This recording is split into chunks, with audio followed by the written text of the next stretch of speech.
Bangladesh premier league BPL এর 2025-এর আসরে কে কোন দলের ইম্প্যাক্ট প্লেয়ার সেটা নিয়ে আজকের আলোচনা। তো চলুন দেখে নেওয়া যাক প্রথমেই ব্যাটিং সাইডটা। ব্যাটিং সাইডে প্রথমে যিনি থাকছেন সৌম্য সরকার, তিনি রংপুরের হয়ে খেলবেন। সৌম্য সরকার ওপেনিং ব্যাট করেন এবং তিনি আক্রমণাত্মক ব্যাট করেন।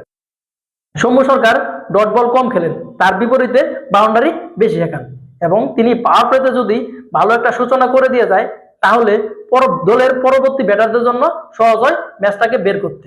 এমনকি সৌম্য সরকার ফর্মে আছেন, তার খেলার উপর ভিত্তি করে রংপুর রাইডার্স গ্লোবাল টি-20 সুপার লিগের চ্যাম্পিয়ন হয়েছে। তো সৌম্য সরকার রংপুর রাইডার্সের একজন ইম্প্যাক্ট প্লেয়ার। আরো একজন ইম্প্যাক্ট প্লেয়ার তাহিদ হৃদয়, তিনি বরিশালের হয়ে খেলবেন। তাহিদ হৃদয় একজন মিডল অর্ডারের ব্যাটসম্যান, তিনিও আক্রমণাত্মক একজন ব্যাটার।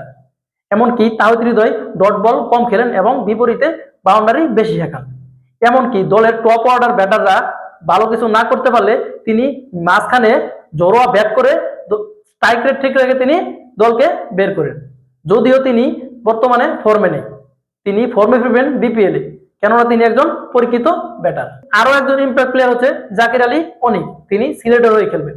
তিনি মূলত একজন ভালো মানের ফিনিশার, আর ফিনিশাররা সবসময় আক্রমণাত্মক হয়, আর জাকির আলী ঠিক তাই করেছেন।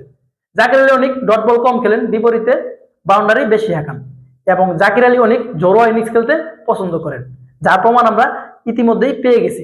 কেননা জাকির আলী অনিকের উপর ভিত্তি করেই ওয়েস্ট ইন্ডিজের মতো টি-20 স্পেশালিস্ট, টি-20 ফেরিওয়ালা দেশকে বাংলাদেশের মতো দল হোয়াইট ওয়াশ করেছে।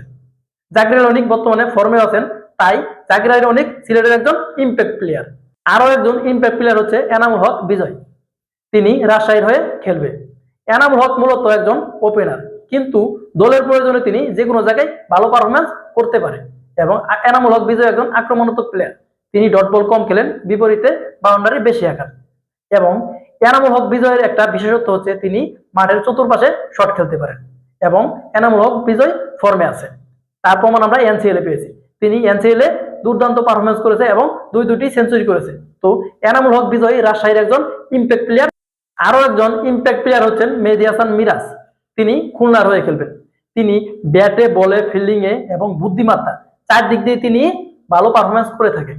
মেহেদী হাসান মিরাজ মূলত মিডল অর্ডারের একজন নির্ভরযোগ্য ব্যাটসম্যান। তিনি যেদিন ভালো খেলবেন সেদিন একাই ম্যাচ বের করবেন এবং দলকে জিতিয়ে ছাড়বে। মেহেদী হাসান মিরাজ ফর্মে আছেন, তার প্রমাণ আমরা ওয়েস্ট ইন্ডিজ সিরিজে পেয়েছি।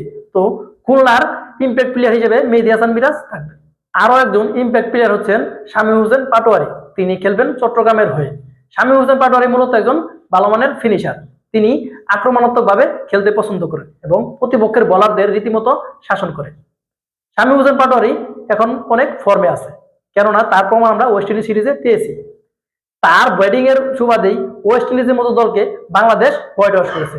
তিনি পরপর দুই ম্যাচে তিনি ওয়ান্ডারফুল ইনিংস খেলেছেন এবং শামীম হোসেন পাটোয়ারি মূলত লেগে খেলতে পছন্দ করেন এবং যে কোনো বলকে তিনি লেগে বানিয়ে খেলতে পারেন।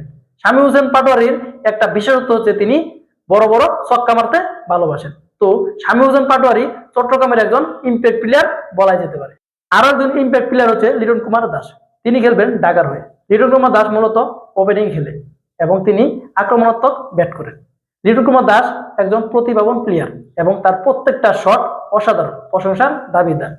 লিটন কুমার দাস মাঠের চতুর্পাশে খেলতে ভালোবাসেন।